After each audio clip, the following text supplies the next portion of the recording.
नाज़रीन तव्हांखे ॿुधाईंदा हलूं त जोही शहर ऐं आसपास तेज़ी सां वधंदड़ बदअमनी ख़िलाफ़ शहरियुनि ऐं दुकानदारनि पारां थाणे जे मुख्य गेट आॾो एहतिजाजी मुज़ाहिरो कयो वियो। मुज़ाहिरीन अहमद लुंड, अकबर गाॾही, वहीद थहीम, ख़ादिम जमाली ऐं ॿियनि जी अॻवाणी में जोही थाणे जे मुख्य गेट आॾो एहतिजाजी मुज़ाहिरो कयो वियो।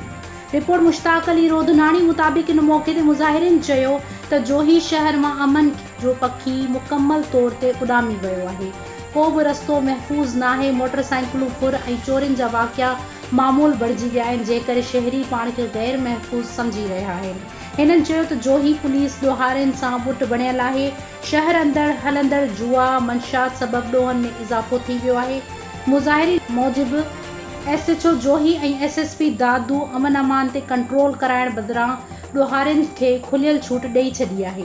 नतीजे में पूरे ज़िले अंदरि अमन अमान जी सूरतहाल बिगड़ियल आहे। हिननि मुतालबो कयो त SHO जोही ऐं SSP दादू खे फौरी तौर ते हटाए अमन अमान जी सूरतहाल बहितर बणाई वञे, शहरियुनि खे तहफ़ुज़ फराहम कयो वञे। गाड़ी पूरी थाना पुलिस कुछ भी न थी। कल रात 12:30 बजे मां तो वियो आहियां। अचां पियो मूंसां ॿार आहे गॾु।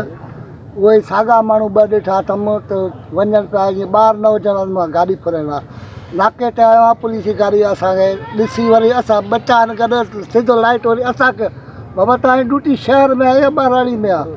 तव्हां चौकी कुंडनि ते बीहो, किथे बीहो, किथे बि नथा बीहनि। अची जेको ग़रीब वञे थो ॿचिड़ा उनखे सिधी लाइट था हणनि। न माण्हू जो चौकी आहे, तव्हां चौकी अचे हो चौकी छाजे लाइ ॾियो था? ॾिसो केरु आहे, किथां जो माण्हू आहे। ग़रीब खां बसि ग़रीब घर वञी वेहे या बचाए त लॾो खणी जोई तबाह थी वियो आहे। या पर हिकु खां न पर 4-5 मोटरसाइकिलूं हिकु ॾींहं में फुर थियूं आहिनि। ऐं तव्हां ॾिसो हाणे हिकिड़ो सब्ज़ी वारो वीचारो सुबुह जो सब्ज़ी वठणु कोन्हे, उनखां पैसा फुरिया आहिनि गोलियूं हणी, त हींअर पुलिस खे जूम कान थी चुरे।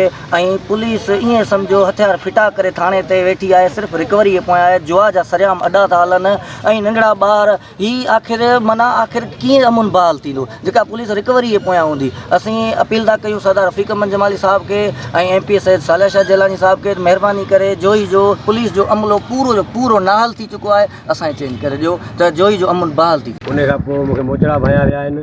उन खां मुंहिंजी बेइज़ती थी वई आहे। उन गाॾी फोड़ण खां पोइ मक़बूल शाह जेको चए थो तव्हां ड्रामो था कयो, मां इन जे करे हीअं रणो वेठो आहियां त SP साहिबु दादू खे, DIG सिंध खे, साईं मुराद अली शाह साहिब खे, MNA दादू साहिबु, रफ़ीक अहमद जमाली, साईं साले शाह खे, अहिड़ा SHO अहिड़ा SP हटाए जोही जो अमुन बचायो। मुंहिंजो ग़रीब जो मुंहिंजी गाॾी वापसि करायो। जे गाॾी मुंहिंजी 2 ॾींहंनि में वापसि न थींदो, मां हिन जॻह ते, मां हिन मीडिया में ॿुधायां थो, मां हिन जॻह ते पाण खे साड़ींदुसि। जो मूं वटि पंहिंजी गाॾी न आहे, मां ग़रीब आहियां, सवारी गाॾी ते चढ़ंदो आहियां। मूंखां गाॾी वई आहे, मूंखे SHO कुझु बि करे हिकु पहिरीं फुर न हुई जोही तालुके मां। अहिड़ियूं कई फुरूं थियूं आहिनि। अॼोकी राति जे अंदरि घटि में घटि 5 खां 6 फुरूं थियूं आहिनि।